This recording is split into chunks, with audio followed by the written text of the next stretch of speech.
This week we're going to talk about positive and neutral messages.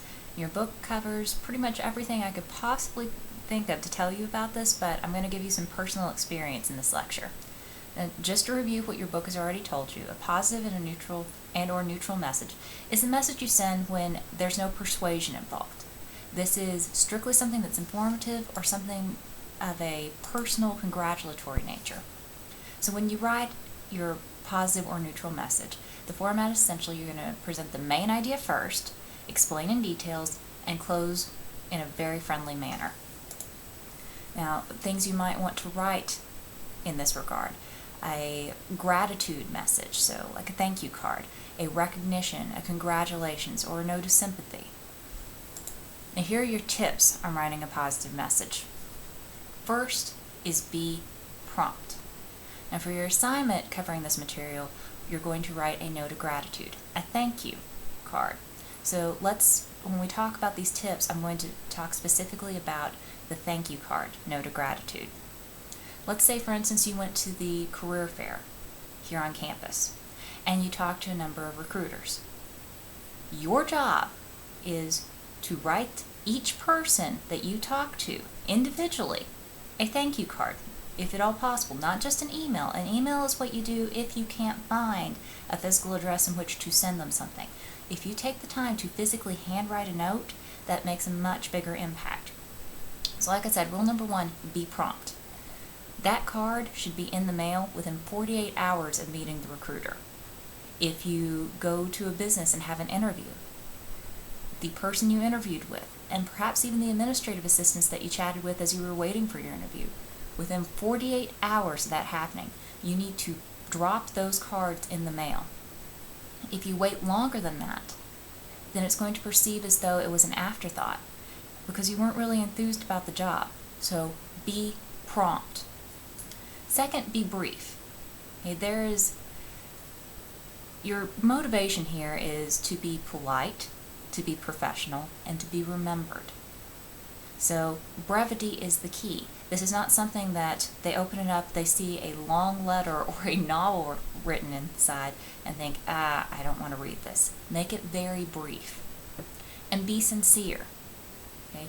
You don't want to come across cheesy. You don't want to come across as though you were trying to earn credit or brownie points for writing this. Say what you really feel in the matter. Be professional, but again, just be honest. Be direct. Use your active writing voice. This is going to make the letter shorter, and it's going to allow you to actually say what you want to. So for instance, never, ever start a thank you note with, "I would like to thank you for taking the time to interview me." You never thank them in saying that. You're saying you would like to thank them, but then you never get around to doing it. So start instead with, "Thank you for interviewing me." It's direct, it's to the point, it's very specific. And finally, be specific. This is the biggest piece of advice I can possibly give you when it comes to writing a positive message like a thank you note. The more specific you can be about the details of the interview, the more memorable you yourself are going to be. You need to think about something, especially if you're going to have a series of interviews or be interviewed by a lot of people. Think of something that is important to you, that you can strike up a conversation with people with easily, such that you can remember details for each individual person. For example, a lot of people use children. If you have children, if you like children, it's easy to talk about people with children. Now, personally, I'm not a kid person. They're great, but it's never been something that I really get enthused about talking about. Pets, on the other hand, that is my cup of tea. So when I went interviewing, trying to get a professor position, I tried to talk to everyone I interviewed with about their pets. And sometimes I almost had to be obvious about it by going, "Oh geez, a cat hair."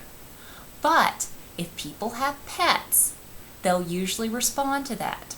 And what I would do after they would talk to me about their dog or their cat or their ferret is, as soon as I could get by myself, I would pull out a notepad from my purse and write down what the faculty member's name was, what their pet's name was, and what type of animal it was, and any anecdote I could remember. That way, when I got back home and immediately started writing thank you notes, I could specifically mention that pet. And sometimes it came across a little cheesy, but instead of just saying, thanks for interviewing me, it was a good time, and making it generic, I could actually say, I hope Fluffy wasn't too upset that you had to be on campus all day just because I was there. Please tell him that I appreciated him making the sacrifice. People respond very well to that. Something I consistently heard feedback about was that they were so excited I remembered their pet's name. Because if they really care about it, it feels like you care about them and you're invested in their world because you remember those things. So find your niche. Pets are great. Kids are great. Specific hobbies.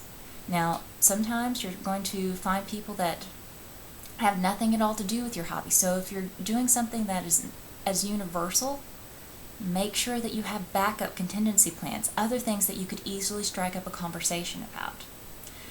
These things are particularly important to keep in mind if part of your interview involves an actual meal where you're expected to spend quite a bit of time casually speaking so that they can get a feel of your personality. So, again, be prompt, be brief, be sincere, be direct, and be specific. Now for your assignment, you're going to write a thank you letter. I have given you a prompt that you can read, and I've given you something that you can speak of specifically. Figure out how to work it in. The format, generally, of a thank you note is 2 paragraphs.